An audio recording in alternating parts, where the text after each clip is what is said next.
Bonjour à tous et bienvenue sur Cocktail Molotov TV.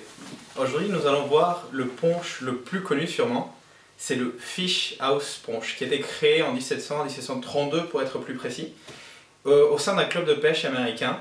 Et c'est vraiment un emblème des États-Unis. Ce que je voudrais vous dire sur le punch, c'est que c'est vraiment quelque chose de très important pour le cocktail. Est-ce que, comme je vous l'ai dit, le cocktail ça fait partie, c'était une classe de boisson.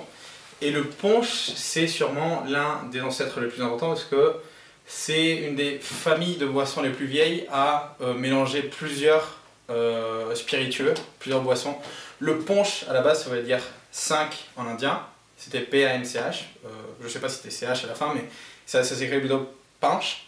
Ça veut dire 5 ingrédients, souvent des spiritueux, du thé ou de l'eau, du sucre, du citron, un peu de glace et quelques autres ingrédients qui pourraient venir complémenter le punch, mais 5 ingrédients essentiels au punch. Le cocktail est quelque chose de très anglo-saxon et on comprend bien que le punch qui a été plutôt porté par les Anglais ce soit quelque chose d'emblématique pour le cocktail. Le punch venant plutôt de l'Inde d'abord, passant par l'Angleterre, et de l'Angleterre, le punch vient en Amérique, aux États-Unis, et ça devient plus tard le cocktail. Donc voilà, c'est vraiment quelque chose de très emblématique, et là on a sûrement le punch qui est le plus respecté aux États-Unis, au moins le plus historique. Donc le Fish House Punch, ça se fait comment? Ça se prépare à partir de cognac. Bizarrement, encore une fois, un produit français qui est présent dans les cocktails américains. Il faut savoir qu'on a de la chance. En France, on a vraiment de très très bons produits. Et les Américains s'arrachent plein de choses qu'on fait, alors que nous, des fois, on ne les consomme même pas. Je pense surtout à des amers et à des apéritifs. Et aujourd'hui, il y a une vague, on commence à comprendre qu'on devrait en profiter plus de tous ces alcools. On va utiliser aussi du rhum, on va utiliser de la crème de pêche de vigne. À la base, ce cocktail se faisait plutôt à partir de apricot brandy, qui est quelque chose qui est un peu, ou peach brandy, désolé pour mon anglais, qui est quelque chose qui est un tout petit peu décédé. Il y a des marques qui font renaître ces alcools-là, mais on peut le remplacer par la crème de pêche de vigne si on accommode un tout petit peu les doses de base du Fish House Punch.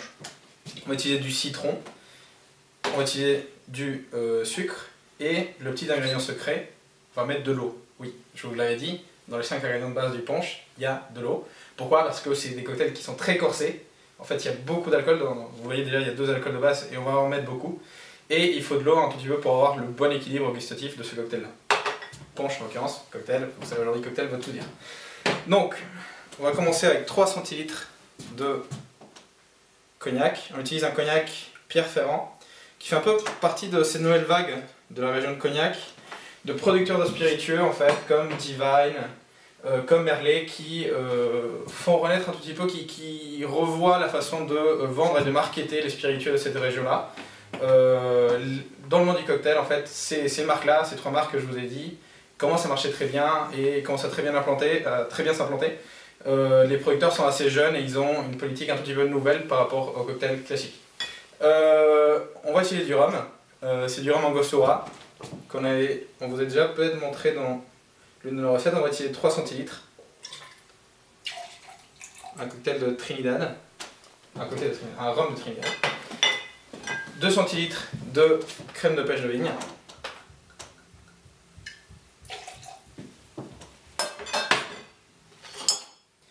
« 2 centilitres de citron, 1 centilitre de sirop de sucre. La crème de pêche de vigne a déjà apporté un petit peu de sucre, mais il faut en rajouter. Et 6 centilitres d'eau. Je l'ai dit, un petit peu bizarre, mais pour trouver l'équilibre qu'on veut, 6 centilitres d'eau. Ensuite, on va shaker.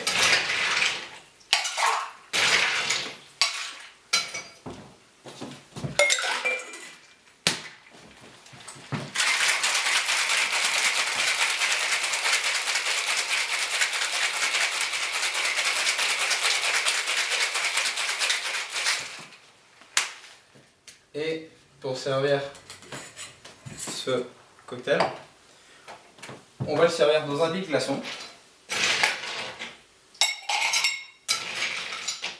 Et on va filtrer ça dans un verre old fashioned À la base, les punchs, c'était des drinks familiaux faits en grande quantité, mais il y a eu une vague en 1800 en fait, où on a commencé à créer les punchs personnels. C'est un changement dans les habitudes en fait, des gens qui avaient pour boire de l'alcool. Avant, on en buvait beaucoup plus, et petit à petit, on est arrivé à ce qu'on a aujourd'hui.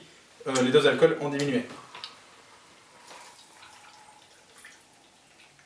Parce qu'avant, croyez-moi, on buvait beaucoup plus gorsé. Et ça, c'est un premier pas de la boisson familiale dans un gros bol à punch à une boisson individuelle. Un premier step pour